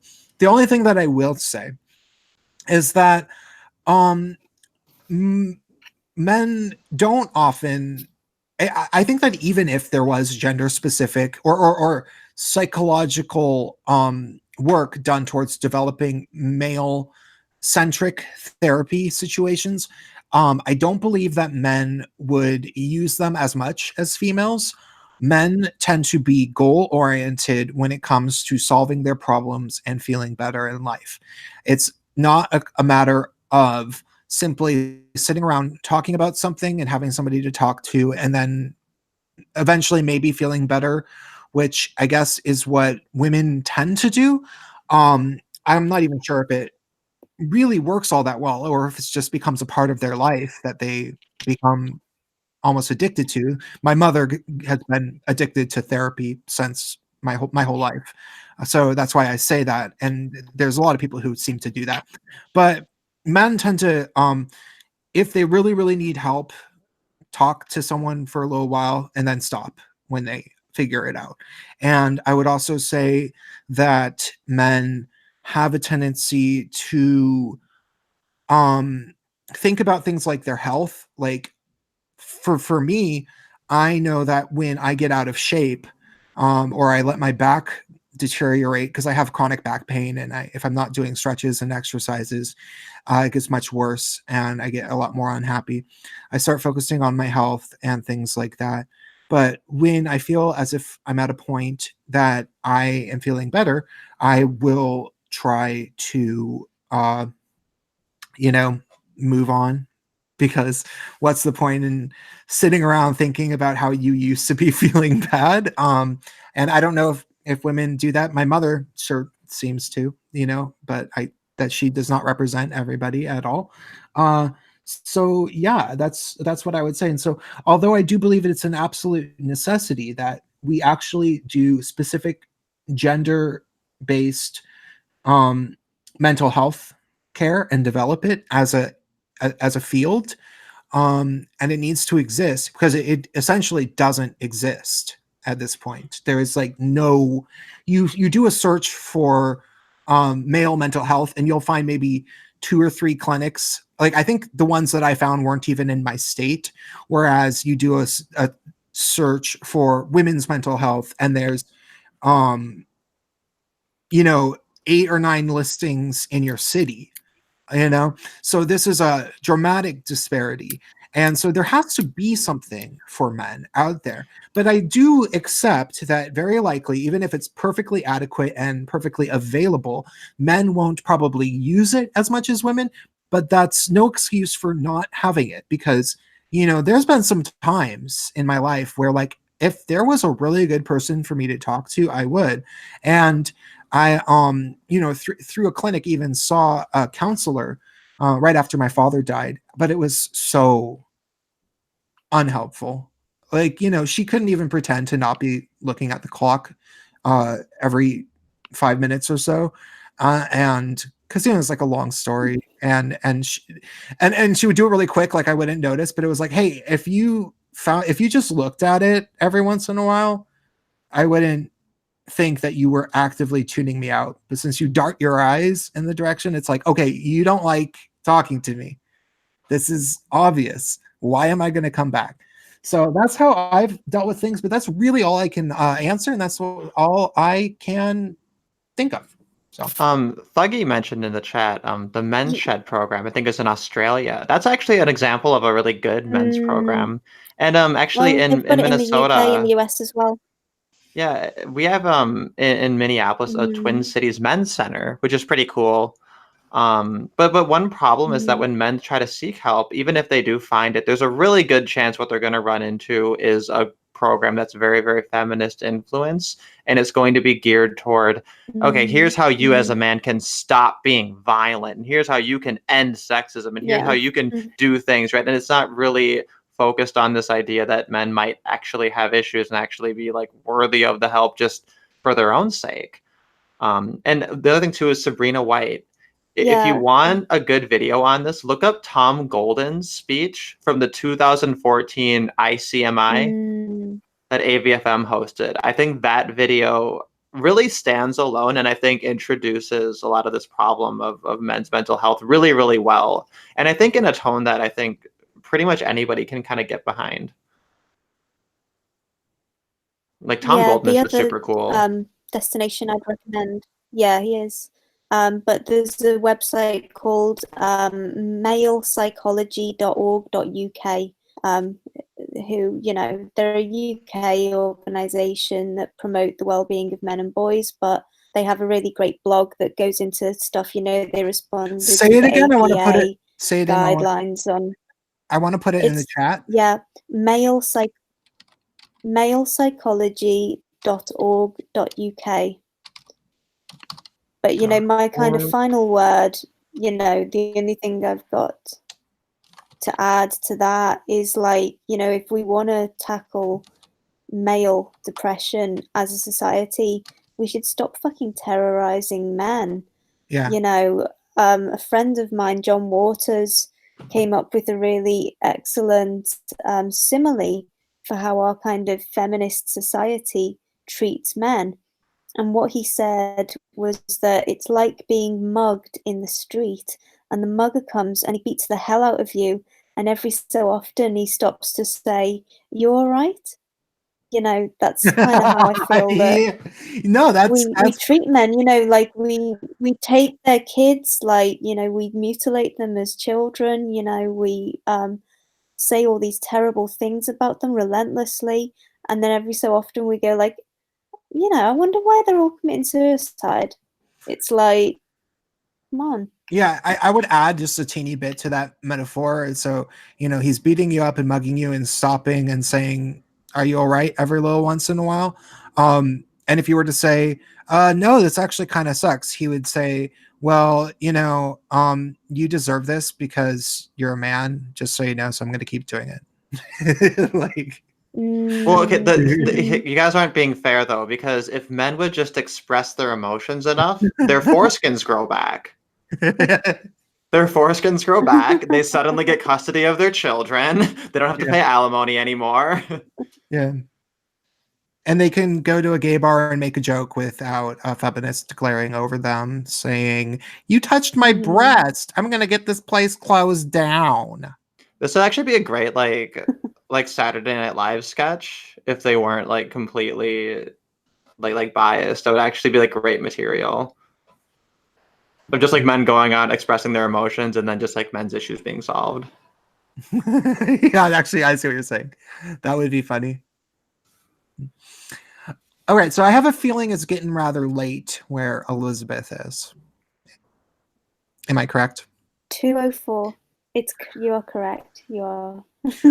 Okay. Well, I would stick around and talk if you wanted to afterwards, but I'm also not going to be offended if you leave. But I do think that we should probably end this stream. It was a lovely stream. I really enjoyed talking to you, and I hope that this provides. Likewise. Thank you so much for having me. Yeah, you're welcome. And I hope this provides more to the Elizabeth Hobson YouTube catalog that exists. Any other outro-y things to say? Well, I'll just quickly. Not go ahead. Ladies first. No, that was it. Oh, I was just not gonna particularly say was my closing line. I was just gonna say if anybody is interested, I do my streams kind of a few days later in the week on Wednesday nights, just where we read through women respond to the men's movement. And now I have bingo cards. So if anyone wants to join me for that, my channel is Spacepan. So I'll be doing that. But otherwise, I'm always just here. Okay. And also, this was a fun stream. I'm really happy that Elizabeth agreed to come on here. Yeah, I am too. And God, is there anything in the future that I should be telling people about? Gosh. Well, I mean, you know, so UK people, we have an event in November for Men's Day. So, you know, if you follow the Justice for Men and Boys blog for that, that's j4mb.org.uk. And that's at a secret location, so we won't have feminist crazies doing what they did yesterday. And then, of course, US people or people who can travel to the US in August, it's the International Conference on Men's Issues that's got just a host of amazing speakers. And I feel entirely humbled to be on the list with some of these people. But I'll be talking about reforming the criminal justice system, you know, particularly with regards to how we treat men, because we often take a more rehabilitative approach to women's sentencing, which I think is a good thing, you know, and I think has something to do with why women do reoffend less than men, because they're given the support that they need and they're not arbitrarily kind of punished for no, or, you know, for no effective crime prevention reason. That reminds me, you and Goodfella and some other people had a stream a few months back about, I think it was whether or not felonies should be allowed to vote, or felons, I should say.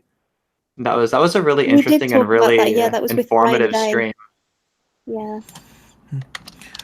Thank you. Yeah.